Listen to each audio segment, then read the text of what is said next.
মালদা জেলার সারের কালোবাজারি রুখতে মঙ্গলবার বিশেষ অভিযান চালালো অতিরিক্ত জেলা শাসক, জেলা কৃষি দফতর এবং পুলিশ প্রশাসন।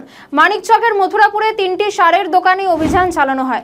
অভিযানে উপস্থিত ছিলেন জেলার অতিরিক্ত জেলা শাসক অনিন্দ্য সরকার, ডিডিএ কৃষি দফতরের অন্যান্য আধিকারিকরা। এদিন আধিকারিকরা বিভিন্ন সারের দোকানে গিয়ে সার এবং কীটনাশকের মজুত, সরকারি নির্ধারিত মূল্য তালিকা এবং মজুত সংক্রান্ত নথিপত্র খতিয়ে দেখেন। সেই ছবি আপনারা দেখতে পাচ্ছেন। সারের কালোবাজারি রুখতে একেবারে বিশেষ অভিযান। এই বিশেষ অভিযানে একাধিক উচ্চপদস্থ আধিকারিকরা আজকে উপস্থিত ছিলেন এবং তারা উপস্থিত হয়ে বিভিন্ন সারের দোকানে গিয়ে সার এবং কীটনাশকের মজুত, সরকারি নির্ধারিত মূল্য তালিকা এবং মজুত সংক্রান্ত নথিপত্র খতিয়ে দেখেন।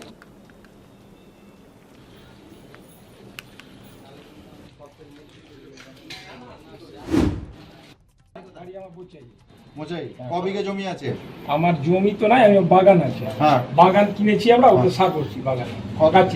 কত বড় বাগান? 8 বিঘা আছে। 8 বিঘে কি সার কিনছেন? আমি আজকে ডিএপি নিয়েছি আর ইউরিয়া নিয়েছি। কত করে দাম নিয়েছে?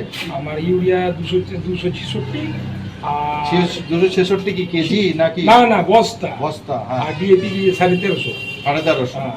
আপনার স্লিপ আছে? হ্যাঁ। স্লিপটা করে দিকে ধরুন। ওটা আমার স্লিপটা দাও। তুলা আমার লেবার বসে না।